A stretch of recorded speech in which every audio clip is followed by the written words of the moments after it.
Hai semua, selamat datang kembali ke saluran kami. Hari ini kita akan bincang satu topik yang sangat menarik dan mungkin ramai yang tak sadar kepentingannya.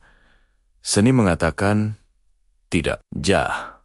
Betul, kadang-kadang perkataan paling mudah inilah yang paling susah untuk kita sebutkan. Kenapa agaknya ya? Adakah sebab kita tak nak kecewakan orang lain? Takut dianggap sombong? Atau mungkin kita sendiri tak pasti apa yang kita mahu? Dalam video kali ini, kita akan kupas tuntas kenapa pentingnya belajar cakap. Tidak. Dan bagaimana ia boleh mengubah hidup Anda menjadi lebih baik, lebih tenang, dan lebih fokus. Kita mulakan dengan satu senario. Kawan baik, ajak lepak malam nih. Tapi Anda sebenarnya dah penat sangat lepas kerja seharian, dan cuma nak rehat di rumah. Apa Anda buat? Ramai antara kita akan rasa serba salah. Kalau tolak, nanti kawan kecil hati. Kalau pergi, badan pula yang merana. Inilah dilema klasik yang kita selalu hadapi. Rasa tak sampai hati ini sebenarnya berpunca daripada keinginan kita untuk diterima dan disukai. Kita bimbang, penolakan kita akan merosakkan hubungan. Tapi pikirkan sejenak, adakah hubungan yang sihat itu dibina atas dasar paksaan dan rasa terbeban? Tentu tidak kan? Sebenarnya, apabila kita berani mengatakan tidak untuk perkara yang kita tak mahu atau tak mampu lakukan, kita sebenarnya sedang menghormati diri sendiri. Kita sedang meletakkan sempadan yang sihat. Ini bukan soal pentingkan diri sendiri, tapi soal menjaga kesejahteraan mental dan fisikal kita. Bayangkan tenaga dan masa yang kita ada setiap hari, macam bateri telepon. Kalau kita asik gunakan untuk perkara yang tidak penting atau membebankan, bateri kita akan cepat habis. Akhirnya, untuk perkara yang betul-betul penting, macam keluarga, kerja, atau hobi kita sendiri, tenaganya dah tak cukup. Dengan berkata tidak, kita sebenarnya sedang cas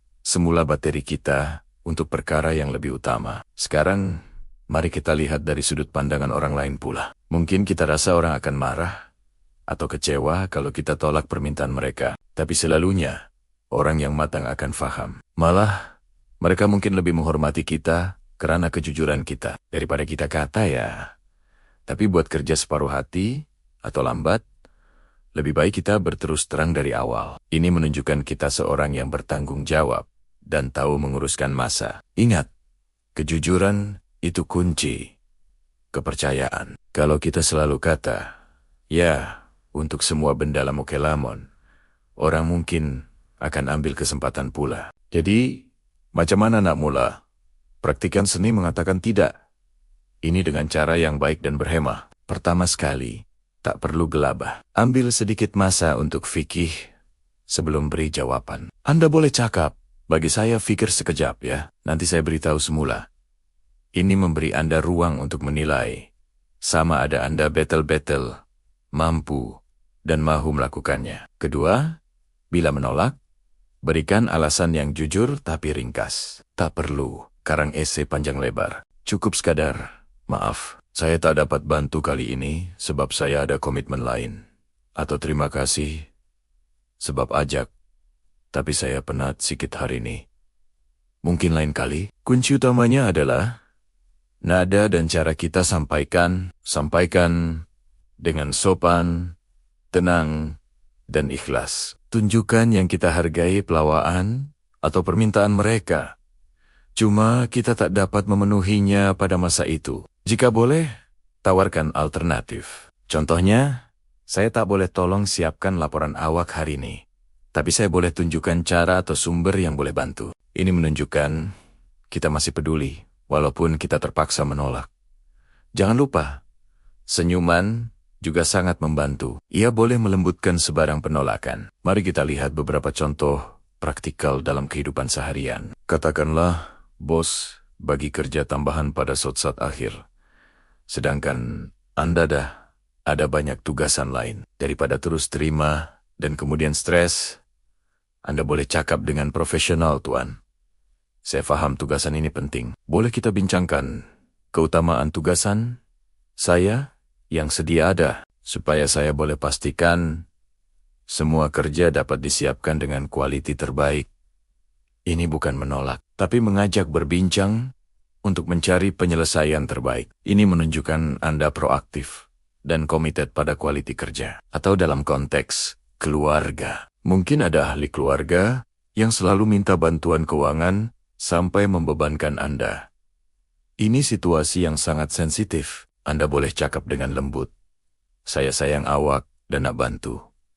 Tapi keadaan keuangan saya pun tak mengizinkan buat masa sekarang. Apa kata kita duduk bincang dan cari jalan penyelesaian jangka panjang bersama-sama? Ini membuka ruang untuk perbincangan yang lebih sehat daripada sekadar memberi uang tanpa henti, yang mungkin tidak menyelesaikan masalah sebenar. Menetapkan sempadan dengan orang yang kita sayang memang sukar, tapi ia sangat penting untuk kebaikan semua pihak. Apabila kita mula cakap tidak, pada mulanya mungkin akan rasa janggal atau bersalah. Itu normal.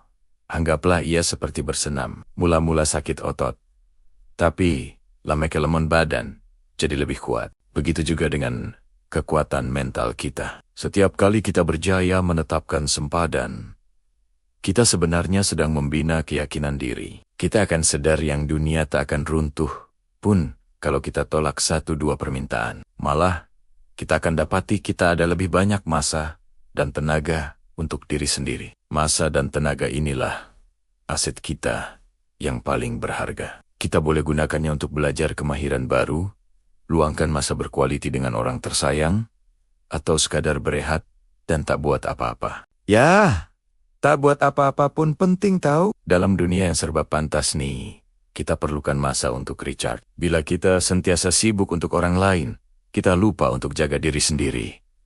Ingat pesanan dalam kapal terbang? Pakai topeng oksigen pada diri sendiri dahulu, sebelum bantu orang lain.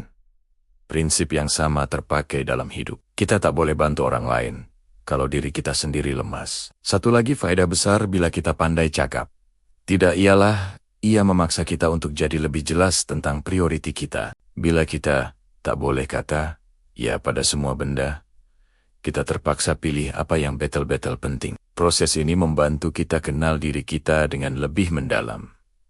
Apa matlamat saya? Apa yang buat saya gembira?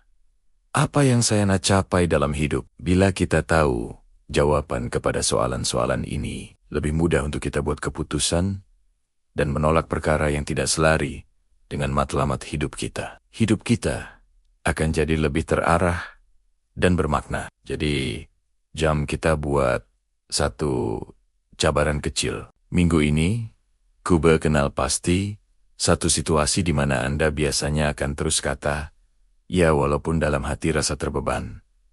Kali ini, Kuba tolak dengan cara yang sopan. Tak kiralah sama ada menolak ajakan kawan, permintaan kerja tambahan, atau apa sahaja. Lihat apa yang berlaku. Adakah reaksi orang seburuk yang Anda sangkakan? Dan yang paling penting, apa yang Anda rasa selepas itu? Adakah Anda rasa lebih lega, lebih tenang, lebih berkuasa ke atas hidup Anda sendiri? Saya jamin, Anda akan rasa perbezaannya. Ingat, mengatakan tidak bukan bermakna kita menolak orang itu. Ia cuma bermakna kita menolak permintaan itu pada waktu itu.